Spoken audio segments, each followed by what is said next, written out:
1000 hawker উচ্ছেদ মানে কি?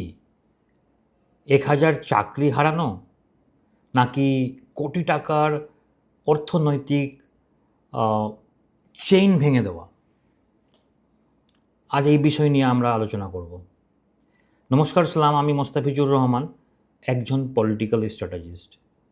এই ভিডিওটি শুধু যারা নিজের সমাজকে এগিয়ে নিয়ে যেতে চান বা ভারতকে একটি ডেভেলপড নেশন হিসাবে দেখতে চান, তাহলে এই ভিডিওটি আপনার জন্য। আমাদের বিশেষ সিরিজ হকার উচ্ছেদ বনাম অর্থনৈতিক বাস্তবতা, দ্বিতীয় পর্বে আমরা আজ এই ভিডিওটি করছি। প্রথম পর্বে আমরা দেখেছি কিভাবে আমাদের দেশের জিডিপির প্রায় অর্ধেক অংশ অসংগঠিত ক্ষেত্র বা ইনফর্মাল সেক্টরের ওপর দাঁড়িয়ে আছে। আজ আমরা তার চেয়ে একটু গভীরে যাই এবং গভীরে যাব আমরা। আজ আমরা তার চেয়েও সঠিকভাবে একটা আলাপ আলোচনা করব। কথা বলবো যে একটি অদৃশ্য অর্থনৈতিক চেন নিয়ে, যা ছাড়া দেশের বড় বড় মিল, ফ্যাক্টরি এবং কর্পোরেট কোম্পানিগুলো তালাবন্ধ হতে বাধ্য। অনেকে ভাবেন হকারদের তাড়িয়ে দিলে মানুষ শপিং মলে যাবে, ফলে বড় বড় কোম্পানির লাভ হবে। কিন্তু একজন স্ট্র্যাটেজিস্ট হিসাবে আমি আপনাকে বলবো, অ্যাজ এ পলিটিক্যাল স্ট্র্যাটেজিস্ট হিসাবে আমি আপনাকে বলবো, এটি অর্থনীতির সবচেয়ে বড় ভুল ধারণা। এটা কিন্তু ফুটপাতের এই ছোট ছোট টাকা কিভাবে দেশের বড় বড় ব্যবসাকে বাঁচিয়ে রাখেন, চলুন আজকে এই ভিডিওতে ডেটা দিয়ে সেটা আমি আজকে বোঝানোর চেষ্টা করব। ওকে, অর্থনীতির একটি সহজ নিয়ম আছে, ভ্যালোসিটি অফ মানি বা টাকার ঘূর্ণন গতি। টাকা যত দ্রুত হাত বদল হয়, অর্থনীতি তত শক্তিশালী হয়। আশা করছি এটা বেসিক ইনফরমেশন রয়েছে, এই সমস্ত জিনিস সবাইকে জানা উচিত। ফুটপাতের হকাররা এই ঘূর্ণন গতিকে রকেটের স্পিডে সচল রাখে আমাদের সমাজের মধ্যে। বুঝতে পারছেন তো আমাদের অর্থনীতি? একেই আমরা বলি লিকুইড ক্যাশ চেইন, যেটাকে আমরা বলি লিকুইড ক্যাশ ফ্লো চেইন। ওকে, আসুন এই চেইনটি কিভাবে কাজ করে তা একটু ভালো করে লক্ষ্য করি। ফুটপাতের একজন হকার প্রতিদিন সকালে পাইকারি বাজার থেকে নগদ টাকায় মাল কেনেন। ওকে, বোঝার চেষ্টা করুন। সেই পাইকারি বিক্রেতা টাকা দেয় বড় ডিস্ট্রিবিউটরকে, আর ডিস্ট্রিবিউটর সেই টাকা সরাসরি পাঠায় দেশের বড় বড় টেক্সটাইল মিল বা প্লাস্টিক ফ্যাক্টরি বা এফএমসিজি কোম্পানির অ্যাকাউন্টে। ওকে, আপনি যখন রাস্তা থেকে 1000 হকারকে সরিয়ে দিচ্ছেন, তখন আপনি শুধু 1000 মানুষকে বেকার করছেন না, আপনি আসলে সেই 1000 জন মানুষের মধ্যে প্রতিদিন পাইকারি বাজারে যে লক্ষ লক্ষ টাকার নগদ লেনদেন যে হতো, সেই চেনটিকে মাঝখান থেকে কেটে দিচ্ছেন। এর ফলে কি হবে বুঝতে পারছেন তো? এর ফলে ধাক্কাটা শুধু ফুটপাতে লাগে না, এই ধাক্কাটা গিয়ে লাগে বড় বড় ম্যানুফ্যাকচারিং ইউনিটে। আসুন এটি এটা আমরা সরকারি বা বাণিজ্যিক ডেটা দিকে তাকানো যাক, যেটা আপনি ভালো করে আরও স্পষ্ট বুঝতে পারবেন। ভারতের পোশাক শিল্প, যেটাকে আমরা টেক্সটাইল বলি, এবং ফুটওয়্যার বা জুতো শিল্প যেটাকে আমরা ফুটওয়্যার বলা হয় ইংরেজিতে, এবং জুতো শিল্প এবং প্লাস্টিক পণ্যের যে মোট উৎপাদনের একটা বিশাল অংশ কিন্তু কোনো শপিং মলে বিক্রি হয় না। যেটা আমাদের দেশে তৈরি হয়, ম্যানুফ্যাকচার হয়, সেটা কিন্তু শপিং মলে বিক্রি হয় না। এটা কিন্তু বোঝার চেষ্টা করবেন। যেটা মেড ইন ইন্ডিয়া, সেটা কিন্তু শপিং মলে বিক্রি হয় না।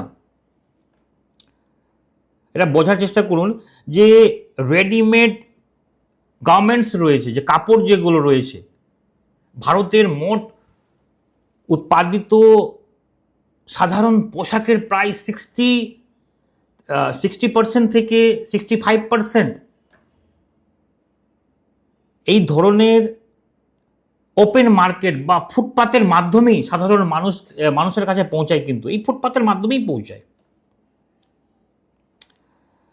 যদি আপনার প্লাস্টিক বা গৃহস্থলী পণ্যের কথা যদি বলি, মধ্যবিত্ত বা নিম্ন মধ্যবিত্ত ব্যবহৃত যে নিত্য প্রয়োজনীয় প্লাস্টিক সামগ্রী প্রায় 70% বিক্রি করেন এই ছোট ছোট হকাররা। সেটা কোথায় তৈরি হয়? ইন্ডিয়াতে তৈরি হয়, এবং ভীষণ সস্তা দামে। এবং ফুটওয়্যার যদি বলি, জুতো শিল্প, দেশের সস্তা এবং সাধারণ জুতো বাজারের এটা বড় অংশ আপনার সচল থাকে এই ফুটপাতের রিটেল চেনের মাধ্যমেই সেটা সাধারণ মানুষের কাছে সরবরাহিত হয়। এটা কিন্তু বোঝার চেষ্টা করুন। এই ডেটা থেকে একটা বিশেষ পরিষ্কার, আমাদের দেশে বড় বড় ব্র্যান্ড এবং ফ্যাক্টরিগুলো তাদের উৎপাদিত পণ্যের ভলিউম বা বড় অংশটি বিক্রি করার জন্য পরোক্ষভাবে এই হকারদের ওপর নির্ভর করে থাকে। হকার উচ্ছেদ হলে বড় বড় ফ্যাক্টরি, গুদামে মাল জমে গিয়ে নষ্ট হবে, যার ফলে উৎপাদন কমবে এবং শেষ পর্যন্ত বড় বড় কোম্পানির কর্মী ছাঁটাই শুরু হবে, লে অফ করা হবে, মানে আপনার জব ছাঁটাই করা হবে, আরো আনএমপ্লয়মেন্ট বেড়ে আসবে।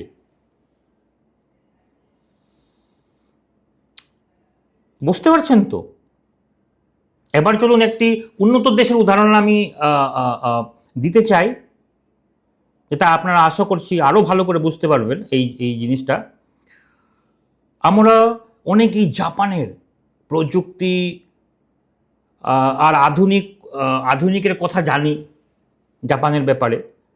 কিন্তু আপনি কি জানেন, জাপানের মতো এত বড় একটি উন্নত দেশও তাদের ইনফর্মাল বা এই ক্ষুদ্র রিটেল চেইনকে ধ্বংস কিন্তু তারা করেননি, উচ্ছেদ করেননি। জাপানে এটিকে বিশেষ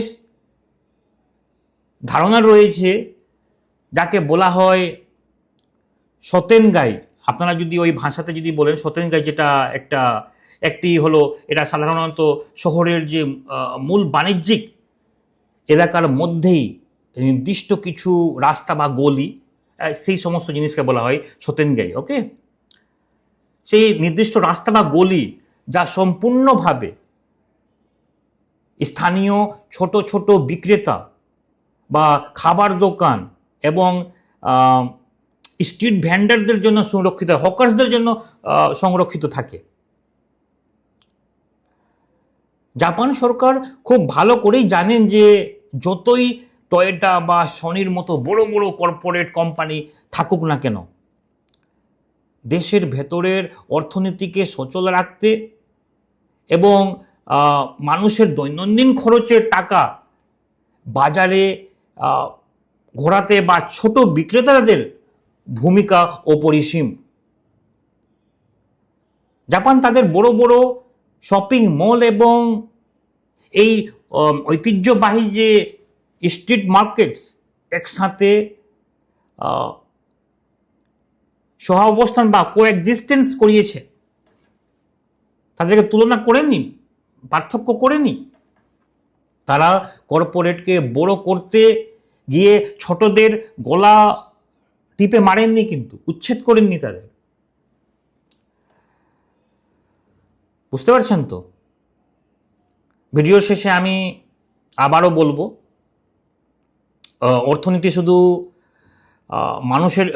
অর্থনীতি মানুষের জন্যই এটা।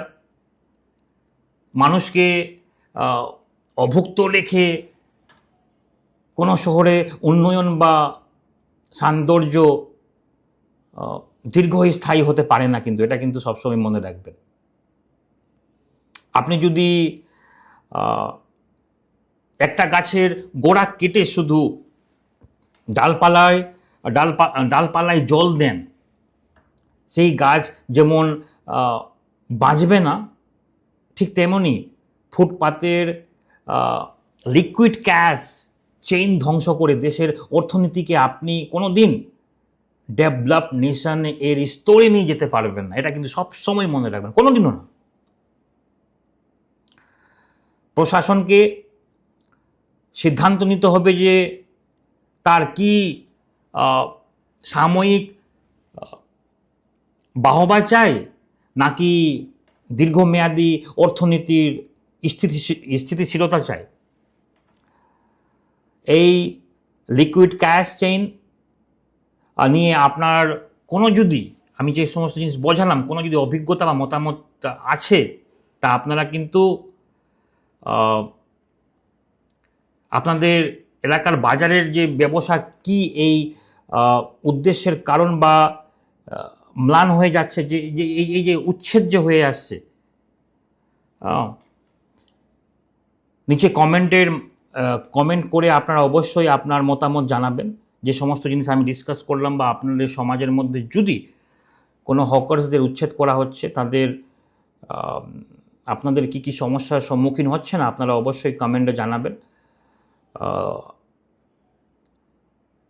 বুঝতে পারছেন তো? সম্পূর্ণ ভিডিওটি দেখার জন্য অসংখ্য ধন্যবাদ। এবং যদি আপনারা চান, যদি কোনো হকার সংগঠন চান যারা আমাদের সহযোগিতা করার জন্য, যে নিচে না ফোন নাম্বার দেখতে পাচ্ছেন, আমাদেরকে কল করবেন। আপনাদের সহযোগিতার জন্য আমরা, আপনাদের যেখানেই মিটিং হবে না কেন, আমরা চেষ্টা করব সরকারকে বোঝানোর, এবং আপনাদের সাথে আমরা সবসময় আছি, এবং যাতে কি সমাজকে এবং দেশকে এগিয়ে নিয়ে যেতে পারি। ওকে, আজকে এতটুকুই। আপনাদের যদি কোনো কমেন্ট থাকে, আপনারা কমেন্ট বক্সে অবশ্যই জানাবেন। ওকে, নমস্কার।